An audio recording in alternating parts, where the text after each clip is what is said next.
Hi, hello. Good morning, good afternoon, or good evening o anumang oras nyo napanood ang ating lesson. Welcome sa ating channel. And this is Engineer Eduardo Tapia. Magtuturo sa inyo ng depreciation using the sum of the years digits method o the SYDM.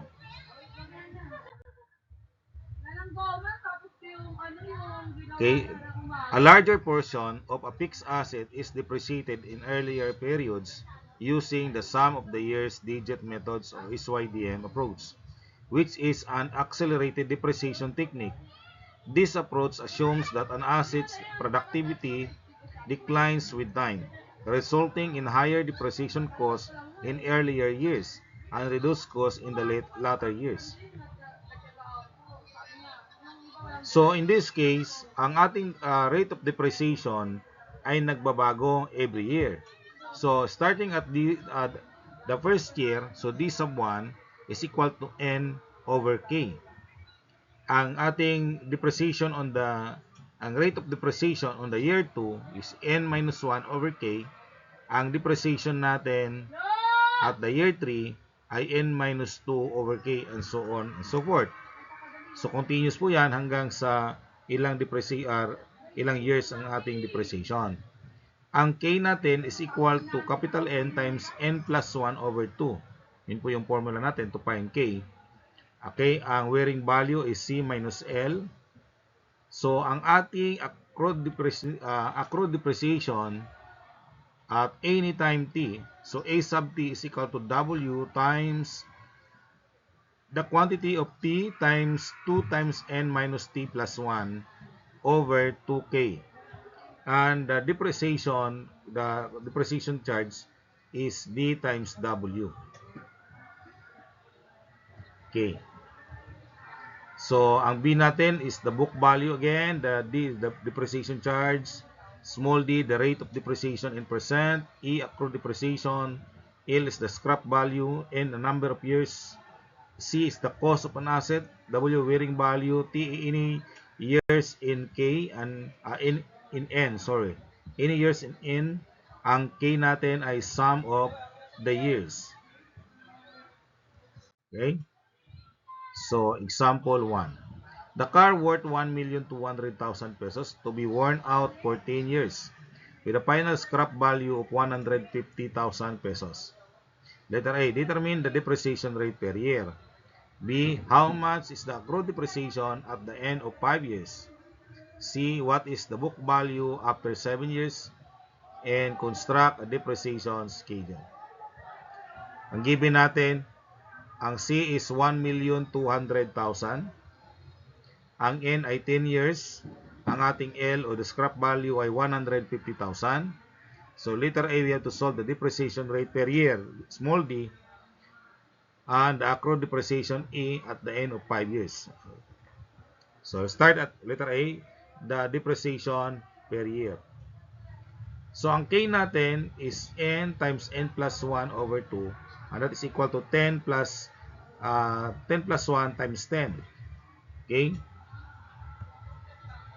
So, you have 10 times 10 plus 1 over 2, and that is 55. Kasi 10 plus 1 ay 11 times 10, and that's 110. Over 2 ay 55. Okay, ang ating rate of depreciation in the first year ay 10 over 55. On the second year, 9 over 55, magma-minus 1 to. On the third year, 8 over 55. On the D4 ay 7 over 55 hanggang D sub 10 on the 10 years, and that is 1 over 55. So, hanggang D sub 10 kasi 10 years lang naman to.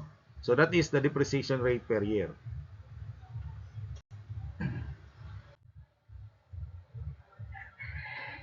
Okay, we have question letter B. How much is the accrued depreciation at the end of 5 years? So, ang wearing value natin ay C minus L, and that is 1,200,000 minus 150,000. So, ang wearing value natin ay 1,050,000. Okay? May minus natin yung 1,200,000 dito. So, accrued depreciation, ito yung total natin, no? A sub T, and this is the formula. since we are looking for the accrued depreciation at the end of 5 years. So A sub 5 is equal to 1,050,000. Is the wearing value. Ito yung wearing value natin, 1,050,000. Times 5 times the quantity of 2 times 10 minus 5 plus 1 over 2 times 55. So, ito, unahin natin so parenthesis, 2 times 10 is 20. 20 minus 5, 15. Plus 1, 16. Times 5, that is 80. Over 2 times 55 is 110. Multiply natin to, 1,050,000 times 80 divided 110. We come up 763,636.36. So this is the accrued depreciation after 5 years, no? 763,636.36 pesos. Okay, letter C. Ang letter C question is, what is the book value after 7 years? So, ang book value yung hinahanap natin. But then, kukunin natin ang accrued depreciation on the 7 years. And the accrued depreciation ay ito. So, 7 times 2 times 10 is 20 minus 7 plus 1. So, 20 minus 7 is 13 plus 1 ay 14. 14 times 7, that is 98 over 110. So, 1,050,000 times 98 over 110, and that is 935,454.55. So, that is the accrued depreciation. So, therefore, ang ating book value, si B equals C minus E sub T, o the cost minus the accrued depreciation. So, 1,200,000 minus 935,454.55. Ang sagot natin dyan ay 264,545.45. So, that is the book value at the end of 7 years. Okay? So, 264,545.45. Okay, check natin. So, ito yung ating depreciation schedule. So, depreciation rate per year. So, mayroon tayong 10 taon. So, ginawa lang po natin ganito. So, at D sub 1, ang rate natin ay 10 over 55. Okay? So, wala pa tayong depreciation charge. Wala din tayong accrued depreciation. Ang ating book value o the cost of the asset is 1,200,000. Okay? So, yan, i-multiply natin yung ating wearing value na 1,050,000. Multiply natin dito sa ating 10 times 55. Yan, ito. So, ang ating DT, so 10 over 55 times the wearing value, 1,050,000. Ang ating depreciation of the first year ay 190,909.09. So, ito po ilalagay natin dito. Okay? So, ang accrued depreciation ay 190,909.09. Therefore, the book value of that year ay 1,009,090.91. On the second year, so D sub 2, so D2 times the wearing value again, so that is 9 over 55 times 1,050,000. So, again, wearing value lang tayo. No? Ang magbabago lang natin ito is yung the rate of depreciation, and that is 171,818.18. So, ito po yung ating rate of depreciation. So, ang ating accrued depreciation now ay 362,727.27. Ang ating D sub 3, so, is equal to the rate of depreciation of the third year, and that is 8 over 55 times 1,050,000, and that is 152,727.27.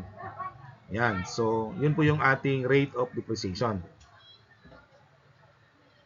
So, the depreciation charges on the third year is 152,727.27.